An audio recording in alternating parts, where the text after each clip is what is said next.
Dans Top Sortie, on passe à table à la veille des gourmandaises. C'est ce festival autour de la gastronomie qui a lieu depuis 5 années maintenant, 5e édition, dans le village d'Aise. On va en parler avec vous, Elisabeth Moraglio. Bonsoir. Bonsoir. Vous êtes la présidente de ces gourmandaises. Vous allez tout nous dire dans quelques instants. Et bonsoir Morgane Lasdi-Pesson. Bonsoir Céline, bonsoir Babette et bonsoir à tous. Pour le magazine Le Mensuel. Évidemment. On va commencer avec ton interview de la semaine en chanson, c'est Chimène Badi. Oui, on retrouve Chimène Badi pour Chimène chante Piaf. Donc tout est dans le titre, j'ai envie de dire. Elle passera le 14 octobre au Canet à la Palès, mais aussi le 17 novembre au Carré de Sainte-Maxime. C'est son 8e projet. Alors on peut croire comme ça que c'est facile de reprendre des titres. Bon, personnellement j'ai essayé, ça n'a pas eu du tout le même rendu. C'est une tournée qu'elle avait inaugurée au Théâtre de Grâce et sincèrement pour l'avoir vue, je me suis dit oui, ça va être sympa. C'est beaucoup plus que ça. Vraiment, ça emporte, ça prend aux tripes. Elle a une voix magnifique. C'est vraiment le point commun qu'elle a avec Piaf, c'est qu'elles n'ont pas du tout les mêmes voix, mais elles ont la même prestance. Elles ont vraiment cette puissance, ce magnétisme sur scène. C'est vraiment magnifique. Et en plus, elle a ce petit truc en plus, c'est qu'elle est très solaire et elle est très souriante. Je vous laisse en sa compagnie. Puis on la retrouve donc le 14 octobre au Canet et le 17 novembre à Sainte-Maxime. Même si j'ai tort, laissez-le-moi encore.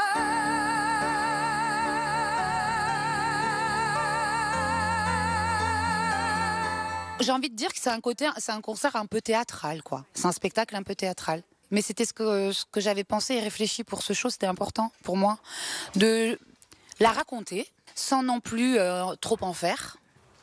Parce que ça, je pense que c'est important que ce soit par parcimonie, tout simplement. Encore une fois, par respect pour Edith et pour moi.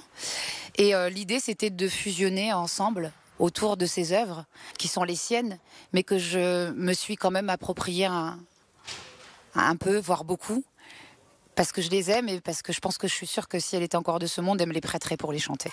C'est lui pour moi, moi pour lui dans la vie. Il me l'a dit, la juré pour la vie. Et dès que je l'aperçois, alors je sens en moi mon cœur qui va.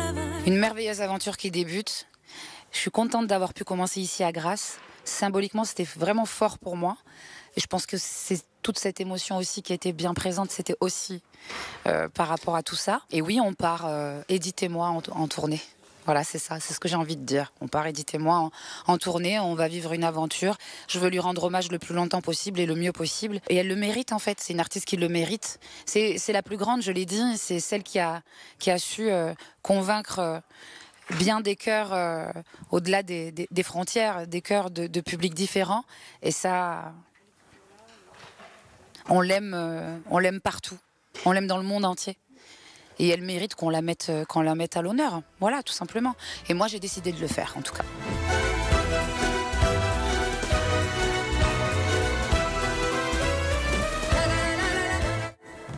Voilà, Chimène Badi qui chante Piaf, c'est le 14 octobre au Canet à la Palestre et le 17 novembre à Sainte-Maxime au Carré précisément. Allez, on va aller déguster du côté d'Aise avec vous, Elisabeth Moraglio, les 5e gourmandaises ce week-end. Ouais. Le retour de chefs, donc dans le petit village d'Aise. On rappelle le principe, c'est plusieurs dizaines de chefs qui viennent à Aise le temps d'un week-end. Alors cette année, on va avoir une quarantaine de chefs. Avec des ateliers, donc ça c'est, on va dire, c'est la marque de fabrique du festival, c'est-à-dire que des habitants nous prêtent une partie de leur maison, leur terrasse, entre autres, où on va organiser des ateliers culinaires de 10 personnes, 11 personnes, et les gens vont pouvoir cuisiner face à un chef, avoir des astuces. Les habitants sont nombreux à jouer le jeu, à ouvrir leur maison. Ils pourraient être nombreux, mais il n'y a pas beaucoup de terrasses oui. sur Aise, donc c'est d'autant plus compliqué. L'espace est hyper précieux, quoi. C'est très précieux, c'est chaotique parce qu'il faut installer ça dans le village, quoi. Je veux dire, on n'y rentre pas en voiture, il n'y a pas d'ascenseur. Ça se mérite. Donc ça se mérite, mais c'est vrai qu'on a une grosse demande sur les ateliers culinaires. On aimerait avoir plus d'espace, mais c'est comme ça. Alors, des dizaines de chefs, dont 7 Ezasques, qui viennent des terrasses d'Aise, du château Eza, du Cap Estelle et aussi de la Chèvre d'Or. Parce qu'on a quand même de quoi faire à Aise. On a de quoi faire à Aise, parce qu'il ne faut pas oublier que Aise a un label qui s'appelle Art et Gastronomie. Donc on va retrouver ce week-end la gastronomie, mais aussi des artistes, des peintres, voilà. C'est tout un mixte.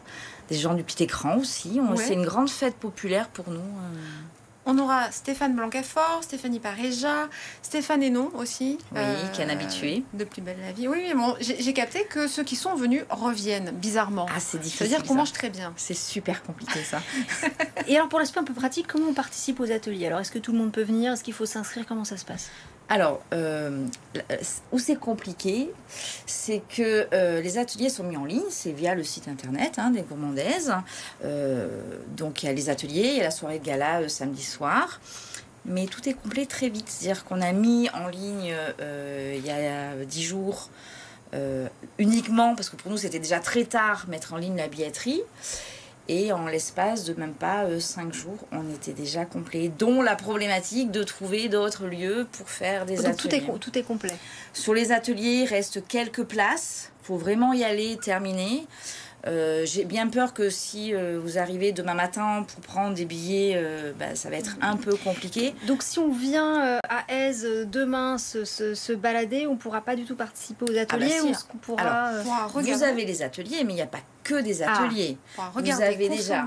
En bas du village, vous avez des stands qui font toute la montée, vous avez des food trucks, vous avez de tout lié à la gastronomie, que ça soit de la porcelaine, la bonne bouffe. Voilà, il y a aussi l'artisanat. Et il y a surtout un chapiteau où sous le chapiteau, vous allez avoir des démonstrations culinaires et des dégustations pratiquement toutes les heures, le samedi et le dimanche, où là c'est complètement libre. Vous avez des ateliers vaut le coup de venir enfants. dans tous les cas. De toute façon, ça vaut le coup de venir. Et alors, une grande nouveauté cette année, c'est qu'on a une association qui a été mise, que vous avez choisi de mettre en valeur. C'est l'association consacrée au fils Aleno. Tout à fait. Pour nous, ça a coulé de source en fin de compte. Ça fait plusieurs années où on mettait un chef en avant ou un thème. Donc, on a eu les chefs et nos régions. On ne voulait pas. On a voulu changer. Les chefs, la cuisine, la gastronomie, c'est universel, c'est un patrimoine français. Donc autant mettre à l'honneur à notre niveau, parce qu'on est un petit festival, on se considère en tout cas comme un petit festival populaire, une association. Et ça coulait de source, que ça soit l'association Antoine Aleno. Tout simplement, c'est qu'il fait partie de cette grande famille de chefs. On rappelle, c'est ce jeune chef qui est mort dans un accident de la route de la circulation à Paris. Tout à fait, tout à fait. Donc une tombola est organisée et tous les fonds vont... Tout. Le moindre centime de la tombola. Donc, on espère vendre nos 500 tickets de tombola où on peut gagner des séjours au Cap Estel, à la Chèvre d'Or, des raquettes de paddle, voilà, plein de choses. Et tout va à l'association.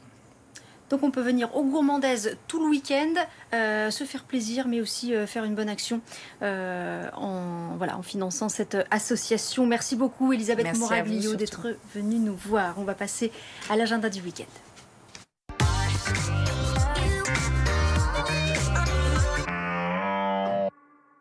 On débute tout de suite avec du théâtre, le principe d'incertitude avec Jean-Pierre Daroussin et Laura Smet pour la toute première fois sur les planches. Ça se jouera le 19 octobre à Contes au Théâtre de l'Hélice, le 3 novembre à Monaco aux Princesses Grâce. Donc deux personnages qui n'ont rien à voir l'un avec l'autre, c'est un petit peu le principe de départ des comédies, vont se rencontrer et bizarrement, ils vont s'apprécier et peut-être même un petit peu plus que ça, bien qu'ils aient 30 ans d'écart. On poursuit avec du théâtre, un autre registre sur la côte sud, du 18 au 20 octobre au Théâtre National de Nice, à la cuisine. Alors là, moi j'ai un gros coup de cœur. Il y a Joséphine de Meaux dedans qui était venue nous voir en plateau.